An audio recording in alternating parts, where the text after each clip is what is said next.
Hi, this is Doug Ward from Tech Britain. I'm very happy to be in London here with Oli Barrett of many things, so I'm going to let Oli talk about all the things that you're working on, but thank you for your time first. Good to see you. Good to meet you.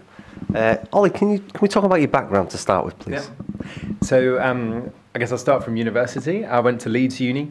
I got very into starting things, and that started off student radio, had my own show which I was helping produce, got into doing theatre shows, that kind of thing, and it really gave me the bug for having ideas, making them happen, starting up. And so at Leeds, I thought, wouldn't it be interesting to carry on working with the guy I'd been doing that sort of stuff with? And we started a first business at Leeds. It grew very quickly. It was almost an events business. So it was an alternative to the careers fair, whereas the careers fair was all the big blue chips. This was much smaller, diverse companies.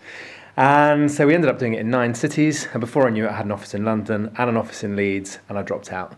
And that just gave me the startup bug. And so what I quickly noticed when I came to London was that my actual passion was helping other people join forces and get together. So I loved hosting events, I loved making introductions.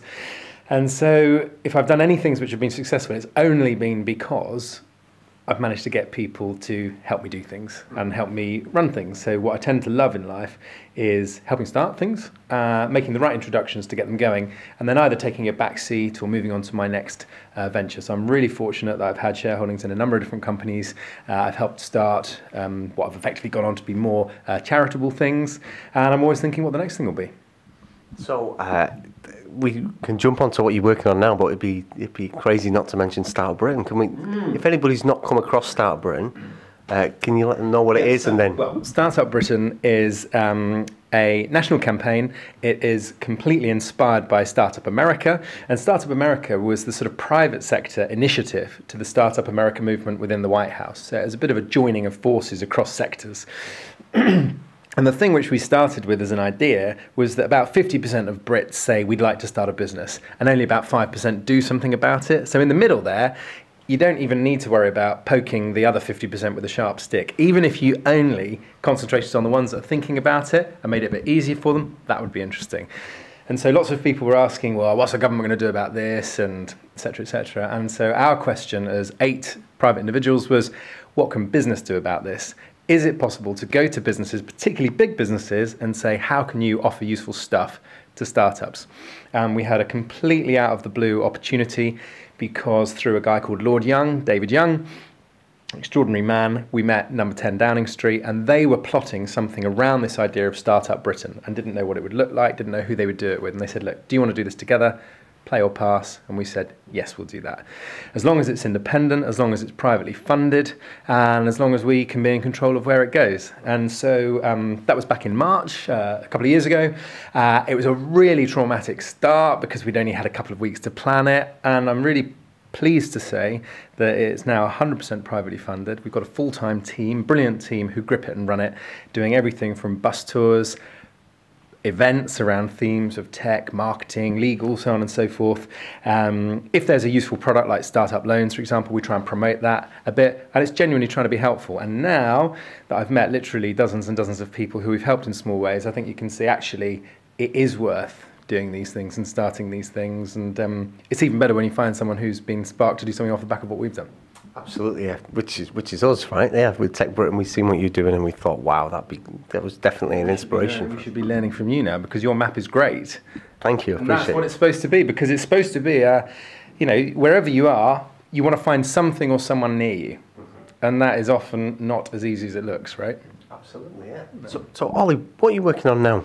Yeah, so my main business is called CoSpA, which in the old days was the co-sponsorship agency, and all we're doing is starting new projects particularly with brands. So our latest project is with Wix, the DIY chain, and we're helping almost 2,000 young people fix their own youth clubs. So really simple, what does the private sector bring to the party?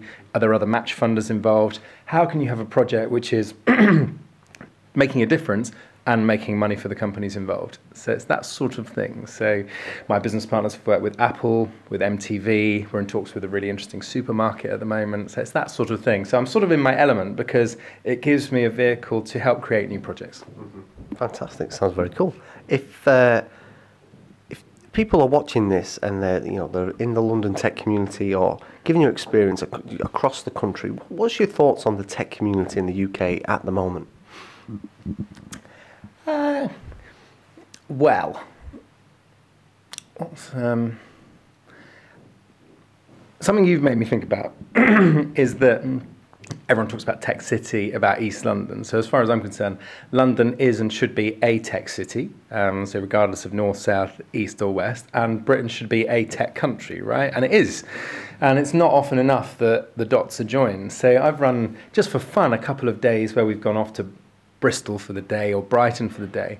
And getting a load of people together, I've done this 7 times with sponsors and brilliant partners to San Francisco now. I'm going again to India on the weekend. But just that simple idea of gathering people together, going somewhere and having a bit of an adventure, it shouldn't be the exception. And I think it is.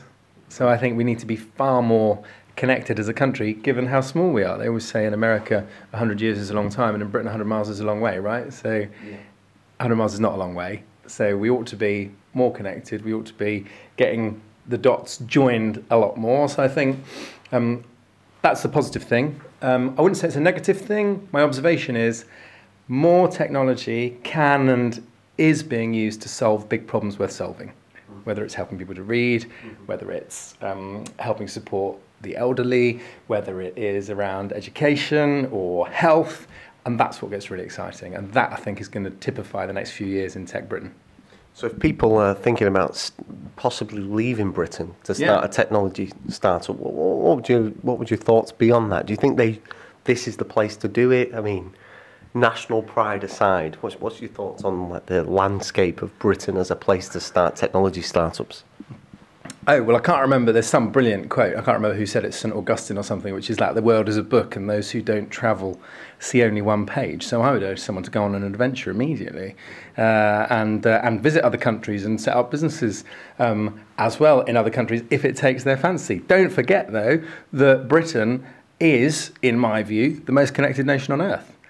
You know, there is a reason that I think more international phone calls go through London than any other city on the planet. So we have the potential to be the most connecting, the most connected, the most hospitable country on the planet. So I wouldn't encourage anyone to forget that wherever their adventures take them, whether it's to Australia or Singapore or San Francisco. What is interesting looking back at Britain is, for various different reasons, which you might debate, we seem to have a reputation for fair play and doing things in the right way. And that's really something to be proud of and to deliver on. So I don't think it's sensible to say, why don't you must stay in Britain? Encourage people to have international adventures, but don't forget what we have in Britain is an amazing hub, if you like, of connectivity, and we should be really proud and we should be using that more. No, fantastic. And if people are watching this and they want to get in touch, Oli, how best to get in touch? Write to me at oli@olibarrett.com. I'll do my best to answer questions. I'll be perfectly honest, what I'm normally best for in this world is suggesting more capable people that they should be talking to. So very often I'm a sort of crossing point saying, don't talk to me, but have you seen these guys? Happy to help. And the number one priority, find someone close to you who's done what you want to do before. And always ask people to speak from their experience, not from just their idea of what's right. Fantastic. It's been a real pleasure. Thank you for your time. Thank you.